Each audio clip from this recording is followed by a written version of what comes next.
마태복음 15장 1절부터 20절까지 교독합니다. 제가 1절 읽습니다. 그때에 바리새인과 서기관들이 예루살렘으로부터 예수께 나와 이르되 당신의 제자들이 어찌하여 장로들의 전통을 범하나이까? 떡 먹을 때에 손을 씻지 아니하나이다. 대답하여 이르시되 너희는 어찌하여 너희의 전통으로 하나님의 계명을 범하느냐? 하나님이 이르셨으되 내 부모를 공경하라 하시고 또 아버지나 어머니를 비방하는 자는 반드시 죽임을 당하리라 하셨거늘 너희는 이르되 누구든지 아버지에게나 어머니에게 말하기를 내가 드려 유익하게 할 것이 하나님께 드림이 되었다고 하기만 하면 그 부모를 공경할 것이 없다 하여 너희의 전통으로 하나님의 말씀을 폐하는도다.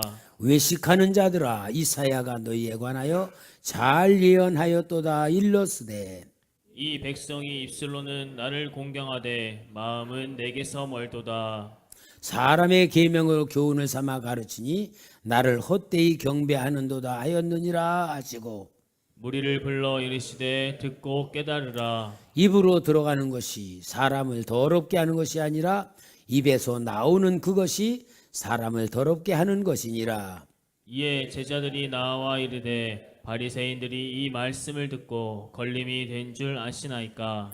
예수께서 대답하여 이르시되 심은 것마다 내 하늘 아버지께서 심으시지 않은 것은 뽑힐 것이니 그냥 두라. 그들은 맹인이 되어 맹인을 인도하는 자로다. 만일 맹인이 맹인을 인도하면 둘이 다 구덩이에 빠지리라 하시니 베드로가 대답하여 이르되 이 비유를 우리에게 설명하여 주소서. 예수께서 이르시되 너희도 아직까지 깨달음이 없느냐? 입으로 들어가는 모든 것은 배로 들어가서 뒤로 내버려지는 줄 알지 못하느냐? 입에서 나오는 것들은 마음에서 나오나니 이것이야말로 사람을 더럽게 하느니라.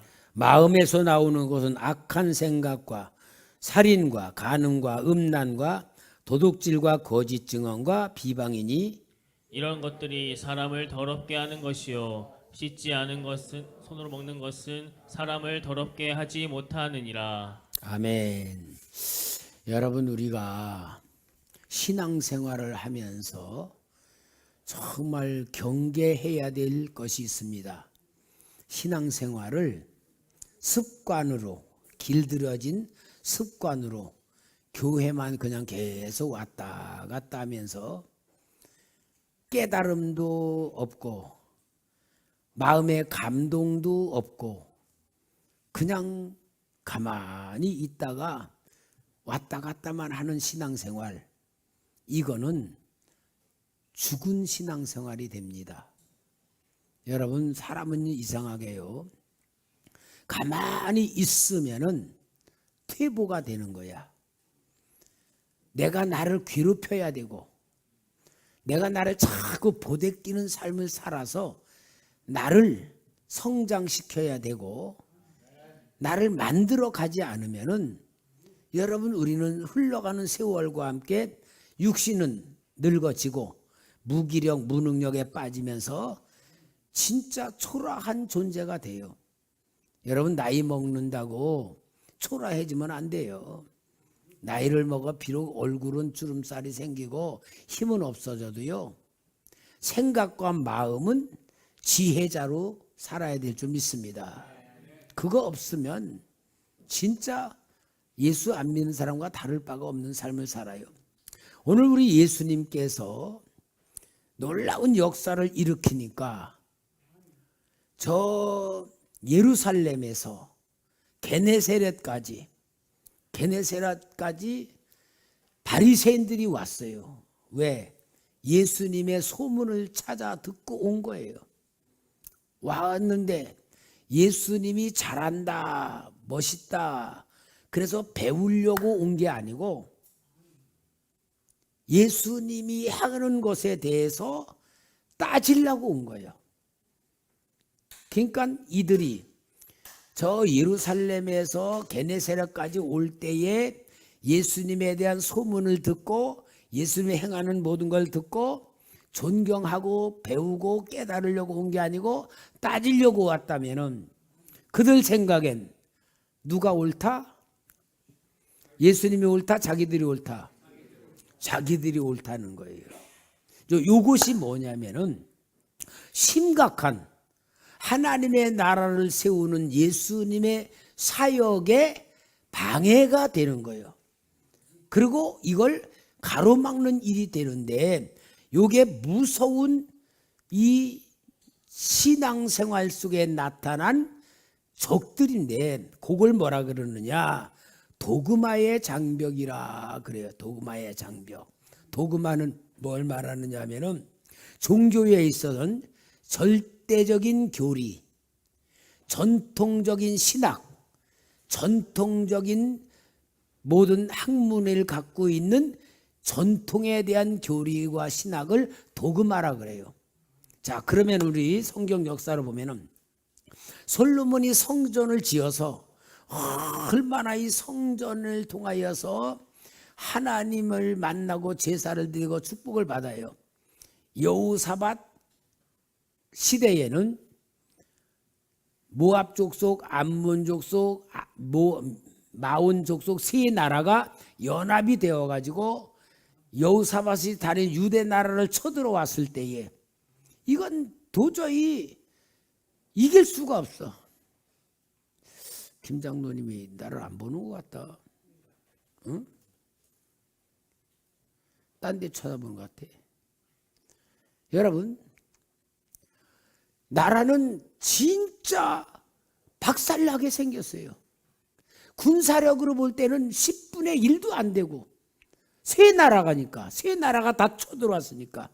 그럴 때에 여호사밧은 온 백성들을 모아가지고 하나님의 성전에 모아가지고 우리 부르짖자, 하나님 도움 요청하자 그래가지고 성전에서 부르짖어 금식하며 기도할 때에 선지자 야하시엘을 통하여 너희는 이 전쟁에 걱정하지 말아라. 이 전쟁은 너희에게 속한 게 아니고 나에게 속한 것이니 너희들은 내가 시키는 대로 하라. 그래가지고는 그 야하시엘의 지도를 받아가지고 드구와 골짜기에 맨 앞에 찬양단들을 세우고 그 다음에 군인들을 세우고 그리고 그 적군을 향하여 나팔을 불고 찬양하며 나가니까 하나님이 암몬 족속과 모압 족속이 싸우게 만들어. 그래서 막 싸워서 다 죽게 되니까 마온 족속과 또 싸우게 만들어. 한 놈도 살아나지 못하고 다 죽어버려. 그래가지고는 거기에 갖고 온 보물들, 무기들을 끌어들이는데 3일 걸렸다 그랬어. 얼마나 많은 것을 가지고 왔어요. 어디서? 하나님의 성전에서 하나님께 기도할 때에 하나님이 그런 놀라운 역사를 이루어 줬단 말이에요. 이 성전이 얼마나 엄청난 하나님의 역사를 일으키는 축복입니까? 그런데 예레미야 25장으로 가면은 하나님이 예레미야를 통하여 제사 드리러 온 사람들에게 말해요. 너희들은 이 성전이 하나님의 집이라 그렇게 하지 말아라. 내가 이 성전을 헐어버릴 것이다. 그러면서 이 성전을 헐어버릴 것이라 그러고 성전을 황폐시킬 거라고 말해요. 성경에. 아니 그러면은 이사야 선지자를 통하여서는 그런 역사를 일으키고 놀라운 또 여호사밧 시대엔 그런 성전을 통하여 기적을 일으킨 성전인데 예레미야 시대에는 또 성전을 헐어버린다는 거예요. 성전을 헐어버린다는 거예요. 그 하나님이 기분이 좋았다가 좋으면은 성전 세우고 기분이 나쁘면은 성전 헐어버리고 하나님이 날이 흐렸다 맑았다 기분이 좋았다 나빴다 그러십니까? 왜 그러실까? 성경에서 뭘 말하는지 알아야 돼요. 뭘 말하냐면은 여호사밧 시대에는 하나님이 중심으로 섬기며 성전 중심으로 모든 말씀을 이루어가며 나라가 세워졌어. 그런데 예레미야 시대에는 왕들이 점점 타락하면서 하나님을 거역하면서 불순종해 나갈 때에 이 성전은 그냥 껍데기만 남은 거예요. 성전을 통하여 그 성전에 일하는 사람들이 선지자들을 미워하고 죽이고 제사는 형식적이가 되고 다 그래 버리니까 하나님은 이 형식적인 성전을 무너뜨리겠다는 거예요. 그러니까 여러분, 성전이 중요한 게 아니고 성전을 섬기는 사람들의 상태가 복을 받을 수 있는 상태와 성전이 우상화되어 있는 상태가 다르다는 걸 보여주죠. 그러니까 그 시대의 도그마는 뭡니까? 성전이 하나님을 섬기는 우상화되어 있는 성전 신앙이 된 게 도그마가 된 거예요. 그래서 헐어버린 거예요. 여러분, 그래서 실제로 느부갓네살 왕에 의하여 하나님의 성전을 헐어버리잖아요. 이와 같이 거룩한 성전이라는 개념이 변함이 없는 게 아니고 성전과 연관된 사람들의 신앙에 따라서 성전을 허물어뜨릴 수밖에 없었다 하는 게 보여지는데, 예수님 당시의 도그마는 뭐냐? 예수님 당시의 도그마는 유대 종교 지도자들이 율법을 가지고 백성들을 지도를 하면서 신앙을 주관하고 있는데, 이 율법을 주관하고 있는 이 사람들이 어떤 율법을 만들었느냐? 십계명이라는 율법은 엄청난 광범위한 의미를 갖고 있는데, 이제 헬라 문화가 온 세계를 쳐버리면서 안식일에도 막 씨름대회, 전차 경주, 연극 막 그러면서 막 문화운동이 막 일어나고, 그러니까 사람들이 안식일날 구경하러 가고 막 그러니까 이 종교 지도자들이, 야, 안식일날 저렇게 헬라 문명 속에 사람들이 빠져들다가 보면 우리 유대 종교 무너지겠구나. 그러면 안식일을 지키게 해야 되겠구나. 그래가지고 안식일을 지키게 하는 법이 뭐냐? 안식일 날은 1km 이상 걸으면 안 된다. 그래서 1km 이상 걸으면은 안식일을 범하는 거다. 그렇게 정해놓는 거예요. 모세오경에 안식일을 거룩히 지키라고 했지만 1km 이상 걷지 말란 말은 없잖아요. 근데 유대 종교 지도자들이 헬라 문화 속에 구경 못 가게 만들고, 왜? 구경 가려면 예를 들어 촌동네에서 저 군으로 가야지 되잖아. 그러면 거기는 한 50리 30리 가야 되니까 1km는 동네 밖을 못 벗어나니까 그렇게만 딱 정해 놓으니까 구경하러 못 가잖아. 그러니까 안식일을 지킬 수 있어 없어? 있단 말이야. 요렇게 해서 이 헬라의 그 문물을 방어하고 유대 종교를 지키기 위해서 이들이 만드는 종교 지도자들이 만드는 것이 계명이라는 것을 가지고서 사람들을 억압하기 시작한 것이 예수님 시대에 일어난 도그마였어요. 유대 종교의 도그마. 자, 그런데 아니 우리 예수님이 보니까 안식일 날 돌아다니고 또 밀 이삭 해서 제자들이 막 먹고, 완전히 보니까 예수님은 안식일을 그냥 망가뜨리는 거야. 또 사람 병도 고치고. 그러니까 유대 종교 지도자들이 보는 유대 종교의 도그마를 통하여 보니까 예수님은 사단이다, 이단이다? 이단이야, 이단. 그래서 예수 이단이 나오는 거예요. 그런 소식을 듣고 여기에 예루살렘에서 이들이 게네사렛까지 왔다 하는데, 예루살렘에서 게네사렛까지가 약 120km에서 130km가 되는 거리요. 그럼 여러분, 우리는 저 대전까지 한 120km, 130km 되는데 고속도로 그냥 가버리면 한 2-3시간에 가잖아요. 그런데 옛날 걸어 다닐 때는 4일에서 5일 걸려. 4일에서 5일 걸려서 그 게네사렛까지 온 거예요. 그런데 그 오는 이유가 뭐냐? 예루살렘에서 종교 지도자를 볼 때 저 나사렛 예수라는 사람이 안식일을 막 범하고 완전히 우리가 지켜야 될 율법을 갖다가 뭐 휘젓고 다니고 율법을 깨뜨리고 다니고 이거 큰일 났다. 그래서 파송되어 보내는 거예요. 그러니까 이 예수님의 하는 사역을 유대 종교 입장에서는 잘한다, 잘못한다? 잘못한다라고 막는 거예요. 여러분, 그래서 예수님을 믿으면은 요한복음 9장에 보면은 그 당시 유대 종교는 정치와 종교와 모든 걸 다 갖고 있었어요. 경제까지.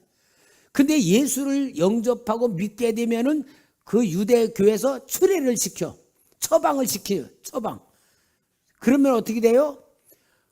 사람하고 교제할 수도 없고 물건 사고 팔 수도 없고 완전히 외면당해서 사회로부터 버림받을 수밖에 없는 상태까지 만드는 거예요. 결국은 이들이 예수님에 대해서 하는 것을 방해하는 사역이 그 당시 유대 종교의 도그마였다는 것을 보여줘. 그러니까 우리 예수님 뭐예요? 내가 율법을 폐하러 온 것이 아니고 완전하게 하러 왔다는 것은 뭐냐? 이들이 만드는 율법은 그런 도그마에 의하여 모든 사람들을 죄인으로 만들었어요. 말하자면 가난한 것도 죄다. 왜? 율법에 보면 율법을 순종하고 잘 지키면 하나님이 복을 주는데, 가난한 거는 분명히 누가 보이지는 않았지만 율법을 안 지키니까 하나님의 축복 못 받아. 그러니까 이건 죄이냐. 그래서 가난도 죄, 병든 것도 죄. 그죠? 하여튼 모든 게 다 죄인을 만들어내는 그 종교가 유대 종교였어요. 세리들, 창녀들, 간음하는 것들 다 죄. 그러니까 유대 종교 도그마라고 하는 것을 가지고서 모든 사람을 죄인을 만들어내니까 우리 예수님이 내가 의인을 부르러 온 게 아니고 죄인을 부르러 왔노라라고 했을 때에 죄인은 사기 쳐먹고 도둑질하고 강도짓하고 그런 죄가 아니고 유대 종교에서 만들어낸 죄인들을 구원시키러 오셨다 하고 구원 사역을 이루신 거예요. 이런 사역을 하는 데에 오늘 여기 15장 2절에 당신의 제자들이 어찌하여 장로들의 전통을 범하나이까? 떡 먹을 때에 손을 씻지 아니하시나이다 하고 예수님에게 시비를 거는 거예요.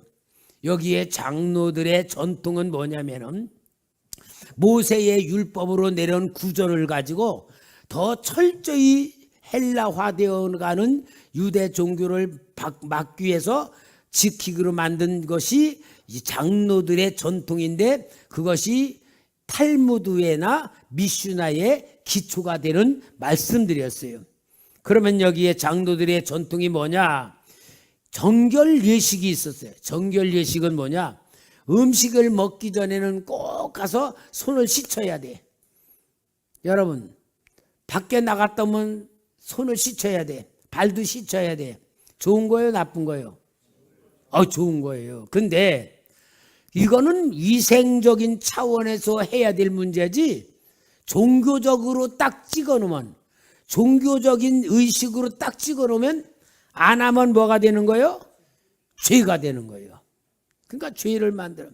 또 장로들의 전통에 뭐가 있냐? 안식일의 규례를 확대 해석해가지고 안식일에 손으로 곡식을 비벼 먹으면 이게 일하는 거라고 돼. 일. 그것도 일이야. 그리고 또 무거운 걸 들고 가면은 그것도 일이고, 하여튼 안식일에 어기면은 죄가 된다는 것이 몇 수십 가지를 만들었어요. 말하자면은 여기다가 옷에다가 뿌로치 이쁜 거 꽂으면 그것도 짐이라 그랬어. 그러니 여러분, 왜 유대 종교 장로 전통으로 그렇게 만들었을까? 왜 자꾸 또 만들고 또 만들고 또 만들고 그랬을까? 이유가 뭘 것 같아요? 하나님 잘 섬기자? 그렇게 물어보면은 여러분 뭐래요? 그래요, 아니요? 아니죠. 하나님 잘 섬기게 하기 위해서 그런 거 아니죠? 이유가 뭘까? 유대 종교 지도자들이 자기들의 권위를 만들기 위해서, 꼼짝 못하게 만들기 위해서 자꾸 만드는 거예요. 그렇게 하고 또 오늘 여기 고르반이라고 있어. 어떤 재산이 있는데 이 재산, 예를 들어서 우리에게 집이 하나가 있어. 이 집이 있는데 이걸 고르반 그래. 고르반 그러면 뭐냐? 내가 이거 집을 하나님께 바쳤다 그 말이야. 하나님께 바쳤어. 그러면은 이 집은 하나님의 거니까 우리 부모님이 들어와 살면 안 돼. 그래서 부모님이 모시기 싫으니까 고르반 해놓는 거야. 그러니까 하나님 거니까 우리 부모님 들어와 살면 안 돼. 그러면서 지네들은 살아. 얼마나 간교한 악한 짓거리들이에요. 이게 바로 그 당시 장로들이 만들어낸 전통이었던 거예요. 그리고 또 뭐가 있냐? 금식기도. 일주일에 2번씩 금식일을 정해놓고 바리새인들이 다 성경에 나오는 거예요. 금식을 할 때는 머리를 확 흥크리고 뭔가 좀 껌 정도 묻혀놓고 옷도 좀 초라하게 하고서는 그러고 길거리 가서 다 이러고 있는 거야. 그럼 사람들이 야 저분 금식한다. 얼마나 열심히야. 막 그러는데 우리 주님이 뭐라죠? 책망을 해. 사람에게 보이려고. 사람에게 보이려고. 그 하나님께 보이려고 하는 게 아니고 사람에 보이려고. 이게 유대 종교 지도자들이 금식을 하는 행위였다는 거예요. 우리 주님은 그러니까 미워할 수밖에 없어요. 왜? 저희들이 숨겨놓은 비밀을 자꾸 들통내. 자기들은 그게 권위인데 예수님이 자꾸 들통내가지고 나쁜 놈들로 드러나게 만드니까 좋아 싫어. 싫은 거예요. 그러니까 예수님을 죽이려고 그러고 미워하는 거예요. 11조 바치는 것도 그러고. 그러니까 우리 주님께서 말하 그럽니까? 15장 3절에 대답하여 이르시되 너희는 어찌하여 너희의 전통으로 하나님의 계명을 범하느냐? 하나님이 이르셨으되 내 부모를 공경하라 하시고 또 아버지나 어머니를 비방하는 자는 반드시 죽임을 당하리라 하였거늘 너희는 이르되 누구든지 아버지에게나 어머니에게 말하기를, 아버지 어머니에게 말하는 거예요.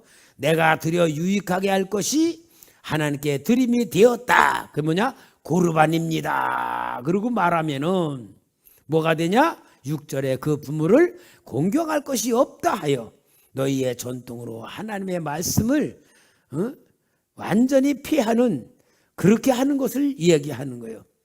그러니까 우리 주님이 그들이 예수님에게 따지러 왔어.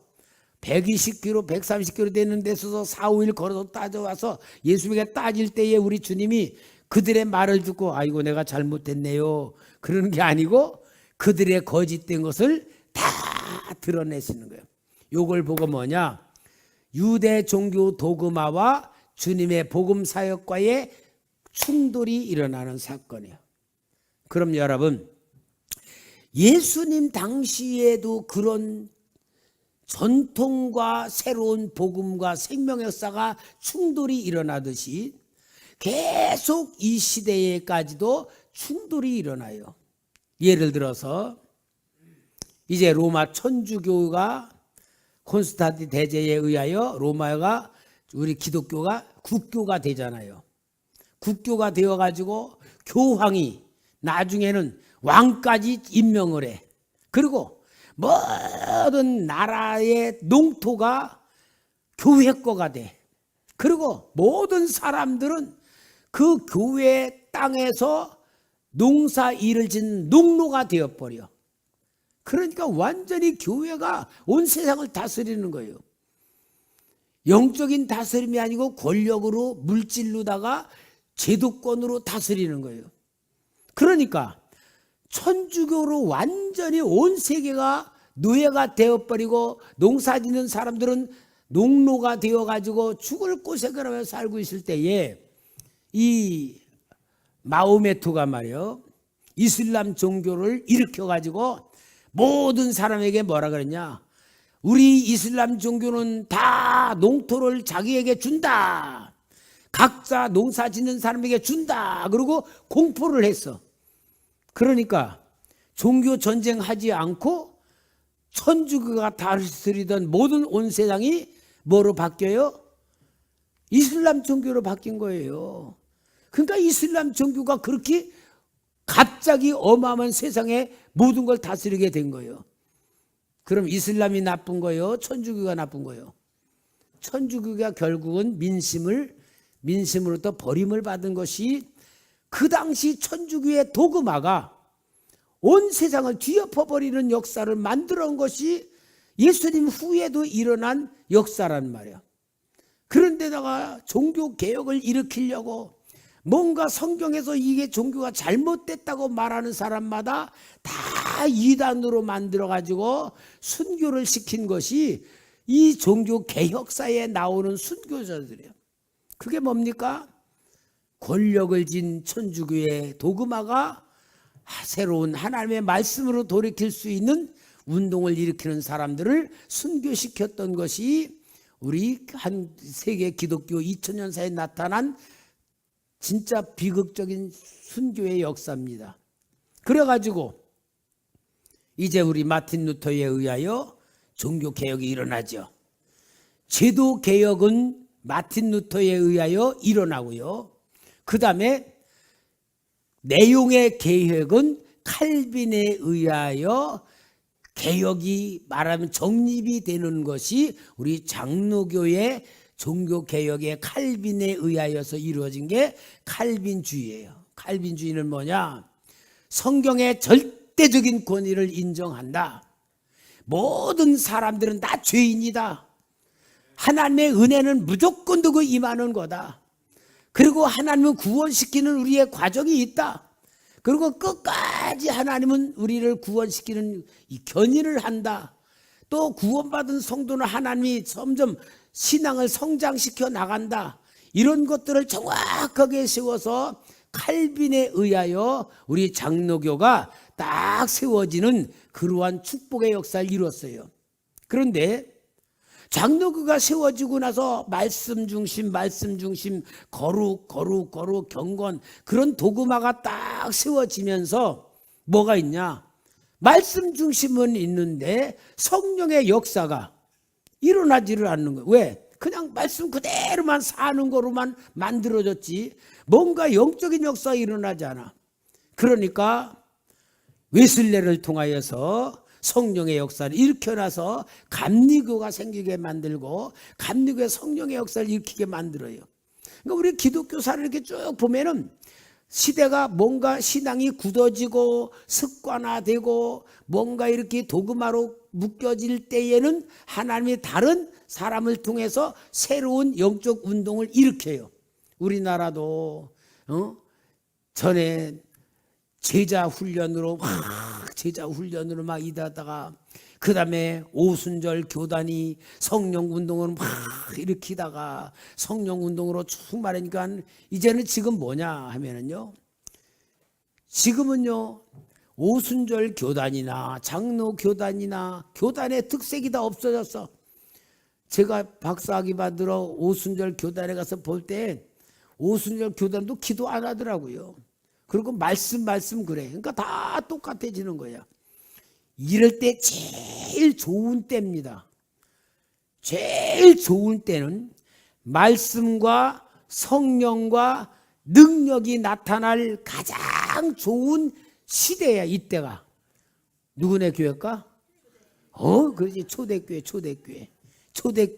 초대교회가 이제 새로운 역사를 일으킬 수 있는 하나님이 지금까지 계속 준비해 오셨다 생각이 돼요. 초대교회는 말씀 중심이고 영적으로 충만하고 성도들 신앙훈련 인격훈련 받고 나는 기대래. 여러분들은 못자리에 모여져 있는 모야. 여러분 못자리에 조금만 못자 할지라도 이 한 판이면은 그 넓은 못에 팍 닦아 심으면은 넓은 못에 꽉 차잖아. 가을만 되면은 그 넓은 논이 벼루다가 꽉 차잖아요. 하나님 우리 초대교회 성도님들 한 사람 아마 못자리다 그렇게 기대를 해요. 여러분 전통에 묶이면 안 돼요. 전통에. 제가 총회장을 하면서 가장 제가 우리 교단을 보면서 느끼는 게 우리 개혁교단은 개혁신앙이다 그래가지고는 모든 목사님들이 뭐냐, 성경 절대주의, 절대 성경 말씀이 최고다라고 말은 맞아. 그런데 보니까 개혁교단은 기도 많이 하면 안 돼, 성령 역사 일어나면 안 돼, 귀신 쫓아내면 안 돼, 하나님 응성 들으면 안 돼, 이런 거로 은연중에 있는 거예요. 그럴 때 김선 목사가 109회 총회장으로 세워졌어. 이제 하나님이 저를 통하여 역사하실 줄 믿습니다. 도그마에 쌓이면 그렇게 되는데, 예수님 당시에 최고의 도전받는 게 뭐냐, 유대 종교의 전통 교리, 유대 종교가 갖고 있는 전통적인 권위, 이것이 우리 주님을 괴롭히고 우리 주님의 사역을 방해하고 있는 게 오늘 본문의 내용. 그러니까 15장 7절에 예수님이 그러잖아요. 외식하는 자들아, 이사야가 너희에 관하여 잘 예언하였도다 일렀으되 이 백성이 입술로는 나를 공경하되 마음은 내게서 멀도다. 사람의 계명으로 교훈을 삼아 가르치니 나를 헛되이 경배하는 듯 하였느니라 하시고 무리를 불러 이르시되 듣고 깨달으라 하면서 무리들에게 말해요. 사람이 입으로 들어가는 것이 더러운 게 아니고 입에서 나오는 것이 사람을 더럽게 한다. 그러니까 예수님의 제자들이 도저히 그 말이 뭔지 모르겠어. 그러니까 조용히 있을 때 물어봐요. 예수님, 아니 입으로 들어가는 거는 더럽지 않고 입으로 나오는 게 더럽다는 게 무슨 말입니까? 그러니까 우리 주님이 그래요. 야, 너희들이 먹는 거, 밥 먹고 오늘 비빔밥 얼마나 맛있어요. 된장국 얼마나 맛있었어.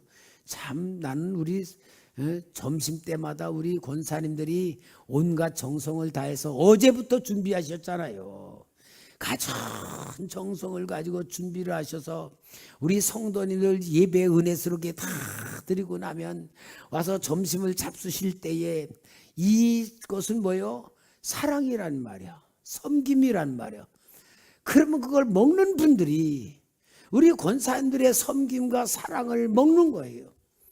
또 감사로 물질로 섬긴 또 그 성도의 사랑을 먹는 거예요. 이게 비빔밥 먹는 게 아니에요. 실은 뭐 먹는 거예요? 섬김과 사랑 먹는 거예요. 그렇게 생각하고 먹는 사람은 고맙다, 감사하다 그런 말하고, 그런 말 싹 안 하고 그냥 먹기만 하는 건 조금 이상한 표현이지만 돼지같이 먹기만 하는 거지 그 눈이 안 떠지는 거예요. 여러분, 초대교회는 성령이 역사하는 교회잖아요. 은혜가 넘치는 교회고 섬김이 넘치고, 그걸 느끼면서 보면서 먹어야지. 무조건 내가 먹으면서 아무 소리 안 하고 그냥 먹기만 해. 여기 고맙다, 감사하다, 맛있었다 말 안 한 사람 손 들어라. 오늘 점심 먹고. 이건 훈련이에요, 훈련. 바짝 들어요. 괜히 안 한 사람들은 진짜 개별 교육 예배 끝나고 나서 엎드려 뻗쳐로 교육 받아야겠어요. 여러분, 교육이에요, 교육. 사람 만드는 교육이요. 하나님 사람 만드는 교육이요. 다음 주에는 절대 그러면 안 돼요. 그럼요. 이게 바로 생명이고요. 이게 나 만드는 거예요. 나 만드는 거. 하나님이 우리 훈련시키는 거예요. 이게 바로 진짜 하나님 사랑 받을 줄 알아요. 그러니까 우리가 먹는 거는 더럽지 않단 말이에요. 나오는 거 뭐가 나와요? 말이 나오잖아. 말이 어떤 말이 나와요? 불평, 불만, 미움, 어떤 원망 나오고, 이런 나오는 게 더럽다고 말이야. 그러니까 여러분, 우리는 나오는 것을 어떻게 만들어야 됩니까? 예수 그리스도의 은혜가 내 안에 있고 정말 주님의 하나님 아버지의 사랑이 내게 넘치고, 그래서 내 안에서 나오는 게 성령의 열매가 나와야 되잖아요. 성령의 열매가 나오려면 내 속에 뭐가 있어야 돼요? 성령이 계셔야지. 성령이, 당연히 성령이 계셔야 성령의 열매가 나오잖아요. 성령이 계시는 마음은 어떻게 만들어요? 감사와 기쁨이에요. 감사와 기쁨. 우리 성도님들 지금 감사일기 쓰고 있는지 모르겠네. 어디 감사일기 쓰는 분 한번 손 들어봐요. 좀 졸지 않게 손 들어요. 감사해서 번쩍 들어봐요. 뭐 안 되네. 손 내리고 안 쓰는 사람 손 들어봐요. 안 쓰는 사람. 대단한 분들이네. 세상에. 나보다 더 훌륭하네. 나는 맨날 쓰는데. 여러분, 성령님이 내 안에 계셔서 성령의 열매가 나오려고 하면 내 안에 성령을 채우시고 성령님의 역사를 누리려면은 감사해야 되고 기뻐해야 되고. 왜? 항상 기뻐하라. 범사에 감사하. 이거 너희를 향한 하나님의 뜻이라 그랬어. 하나님의 뜻인데 안 해? 하나님의 뜻인데 안 하면 뭐요? 거역하는 거지 뭐. 그러니까 여러분, 우리는 은혜 받는 것도 중요하고 배우는 것도 중요하고 하는 것도 중요하지만 제일 중요한 거는 하나님이 하라는 대로 하는 게 제일 중요해요. 하나님이 하라는데 그게 교회에서 훈련받는 것도 아니에요. 오늘 여러분, 이 사실을 우리 주님께서 지금 도구말을 가지고 예수님과 부딪히는 자들에게 말하면서 너희들이 나에게 잘못됐다고 하지만 너희들의 입에서 나오는 게 얼마나 더러운 것이고 얼마나 사람을 미워하게 만들고 죽이는 것이냐 하느냐, 그걸 얘기하는 거예요. 이거 예수님이 그 당시 유대 종교 지도자들에게만 얘기하는 게 아니고 오늘 예수님이 이곳에서 사역하신다면은 이런 죄를 짓지 않는 사람은 딱 하나야. 벙어리. 절대 벙어리는 죄 안 집니다. 왜? 밖에서 나오는 말이 없으니까. 그러나 여기 말하는 분들은 거기다가 10중 8구 더러운 것을 내놓는다? 이거예요, 이거. 그러니까 우리 주님이 얼마나 답답하시겠어요. 그러니까 13절부터 14절 같이 읽어볼까요? 시작. 대답하여 이르시되 심은 것마다 내 하늘 아버지께서 심으시지 않은 것은 뽑힐 것이니 그냥 두라. 그들은 맹인이 되어 맹인을 인도하는 자로다. 만일 맹인이 맹인을 인도하면 둘이 다 구덩이에 빠지리라 하시니. 그러니까 유대 종교 지도자들은 맹인이고 그들이 하는 것은 하나님이 뽑아버릴 수밖에 없는 것이고 맹인의 말을 따라가면은 똑같이 구덩이에 빠질 것을 얘기하니까 그들이 와서 말하는 것을 듣지 말고 누구의 말을 들으라? 예수님의 말을 들어라. 그게 살 길이라는 걸 보여줘요. 오늘 여러분, 우리는 예수님의 말을 들어야 살아요. 예수님의 말씀을 들으면 살고 세상적인 것들을 들으면 죽는 겁니다. 그럼 예수님의 말씀을 들으면 산다는 건 뭐예요? 다른 거나 다 몰라도 괜찮아. 아무것도 몰라도 괜찮아. 하나만 알면 돼. 예수 그리스도께서 내 안에 오시도록 요청하면 됩니다. 예수 이름을 부르는 자는 구원을 얻으리라. 예수 이름으로 기도하면 응답 받으리라. 예수 이름으로 마귀를 쫓아내면 승리하리라. 예수 이름밖에 없어요. 오늘 우리에게 역사하시는 예수님은 예수님의 이름으로 역사하시는 거예요. 여러분, 예수 이름을 붙드시기 바랍니다. 예수 이름을 부르시기 바랍니다. 예수 이름을 선포하시기 바랍니다. 따라합시다. 나는, 손 없는 사람은 가만히 계시고 손 있는 사람은 나는 예수님의 사람입니다. 여러분, 이것만 믿어도 돼. 나는 예수님의 사람이다. 이것만 여러분들이 계속 인정하고 고백하고 선포하고, 주여 나는 주님의 것입니다. 나는 주님의 사람입니다. 나는 주님의 역사 속에 살고 있습니다. 주님 날 사용할 줄 믿습니다. 그리고 계속 예수 이름을 부르며 주님과의 관계를 만들어 가면은 이것이 장자권의 축복의 그릇으로 나를 만드는 가장 중요한 방법이고 가장 중요한 쉬운 방법이요. 예수 이름 모르는 사람 없잖아요. 다 예수 이름은 알잖아. 예수 이름으로 우리는 예수의 영으로 채워지고 예수 이름으로 오시는 성령님으로 채워지고, 성령이 채워질 때 내 입에서 나온 거는 성령의 열매가 나오고, 성령의 열매가 나오는 나를 우리 주님이 자꾸 높이 쓰셔서 들을수록 장자권의 역사가 내게서 나타난다, 그 말이거든. 그러니까 여러분, 우리는 지금도 예수님은 하늘에 계시는 게 아니라 예수님의 이름으로 오신 성령님이 나와 함께 계시는 걸 믿고 인정하고 고백하고 선포하면서 계속 우리는 내게 나타나는 하나님의 역사에 기대를 걸으시고, 기대해야 돼요. 믿으시고 기도하고 사람들 앞에 나와 함께하는 예수님을 선포하시면 나머지는 누가 책임진다?